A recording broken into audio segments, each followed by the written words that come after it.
Hi, beautiful people.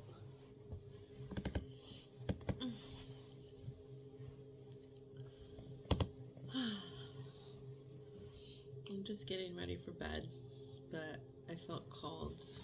Hold on, let me move this just a little bit. Okay.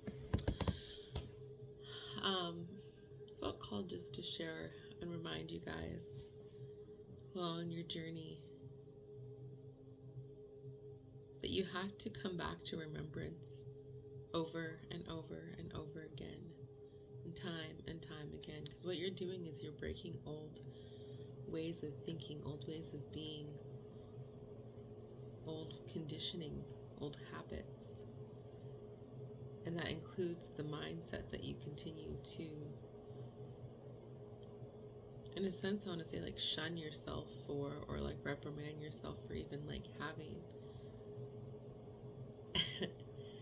And when you come to a certain part on your journey, it's so easy to attach to those high highs that you become flustered when you feel yourself, quote unquote, slipping back into an old paradigm or an old way of being or an old mentality, an old mindset.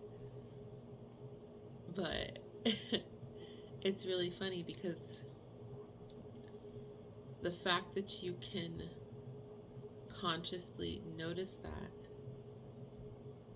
shows that you're not slipping back. You're not able to go back. Because if you were actually falling and slipping back, you would do just that. You would allow those things to consume you. You wouldn't be having the conscious thoughts of being frustrated with having the, let's just call them egoic human thoughts, right? You are both divine and human. You are both, fully and completely both, here on earth in this flesh suit. So you can't keep trying to disown the human part. You need the human part because you are literally living as a human right now. And so the key is to consistently remind yourself the things you need to remind yourself. Remember to trust yourself above all else and know that you cannot fall back. And it's so easy to do because falling back's not easy to do, but it's easy to convince ourselves that we're falling back or get frustrated with ourselves because we think that we're falling back in some sort of way, even though we know we're not. And it just sounds like crazy because it's madness to even think about in that way, but that's literally the reality of it. Like, you wouldn't consciously be having those thoughts and frustrations if you were actually falling back into old patterns and habits. You just would fall back into those old patterns and habits. So the fact that you're conscious and aware of, like, when those things are popping up into your mind, or when you're frustrating yourself, that shows that there's an awareness there. And you just have to remember that you are that awareness.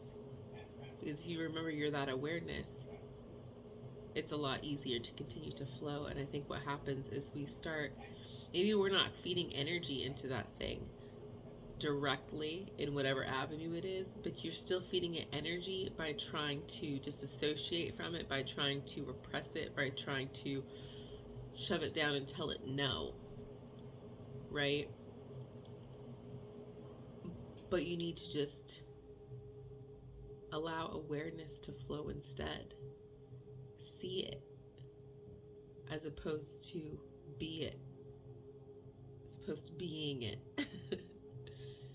And so, for an example, I don't know, because I don't know if this is making sense. I'm sure it's making sense to a bunch of you, or everybody who's watching this video. But just like a simple example would be like me at work the other day. I started my period, all right, and I wasn't aware that I had just yet. But what I was aware of was how I suddenly was starting to feel increasingly more irritable and getting angry and having a more of a short fuse. But I was aware of it, and I was not feeding it my energy, and I also wasn't getting mad at myself for getting mad or getting down on myself for feeling irritable or angry bursts popping through. I was honestly, I started laughing every time it would happen because it was just so funny to my divinity, to just like be witnessing my human side get so flustered so quick over something so silly and so small. So that's what I mean. Like, you don't have to push it away. You don't have to shove it down. You don't have to get down on yourself. You don't, like, the more you try to resist it, the more energy you're feeding it. You need to become aware and sit back in that seat of awareness instead, as opposed to getting angry and down on yourself, because all that does is feed it more energy, and then the more you're going to ruminate on whatever that thing is, and the more it's going to continue to bother you. If you want to let it go, become aware of it instead, which means choosing to see it, choosing not to identify with it, choosing to just witness it and be aware of it. You guys getting what I'm saying? I know that you are. Yeah, I just felt inclined to share this. I'm not entirely sure why. Clearly someone needs to hear it. I was just stretching. I don't even know why. It just popped into my head.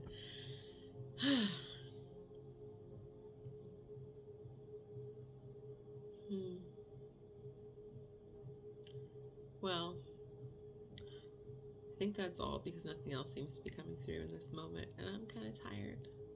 I want to go to bed. I went to a comedy show tonight. It was a lot of fun.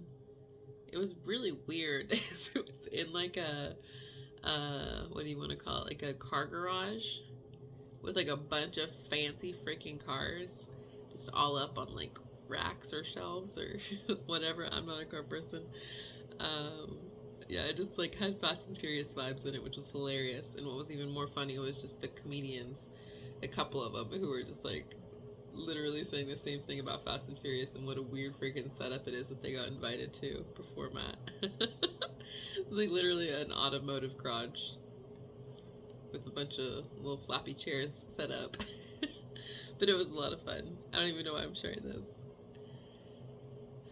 Probably to show the human sides of me, because we're all human and we all try to like hide it. Even me saying like, I don't know why I'm sharing this, it's just like, who cares why I'm sharing it? I'm sharing it. If someone wants to listen, they can. If they don't, they don't. And like, a lot of being online is about building community and building friendships, and I think a huge part is being vulnerable. It builds and fosters connection. I think that's why I like YouTube a lot more than, I'm not really big on any platforms at all, because I don't typically haven't enjoyed social media outside of utilizing it for news content. But I definitely, I don't know, YouTube's nice because there's a lot more creativity, I suppose. I mean, I'm sure there's creativity on other outlets, but I just don't know what they are. I have like Instagram and a TikTok that I like never go on. So, not yet anyways. Well, yeah. I never post on, let's say that. But Instagram, I use it mostly for news, but like, it just feels like there's a lot of, I don't know, it feels like people always post what they want to post to like make themselves look good, and so that they can, you know, attain the followers and the wealth and all this other stuff, which is like, all right, fine. If that's what you want to do that. No judgment. But it's like, I don't know. It just doesn't feel real. Especially when you see those couples. Maybe these couples are real and they're just like, I don't know. It's like when you see some couples and they just like seem like the perfect absolute couples that have zero problems at all, which, like, I don't know, it just feels too inauthentic. And I'm like all for healthy relationships and love, and I'm like that's like, I love watching them because they're adorable and they're so cute and I love it. But like, I don't know, I want something real, something raw. Show me all of it. All colors of the rainbow, please.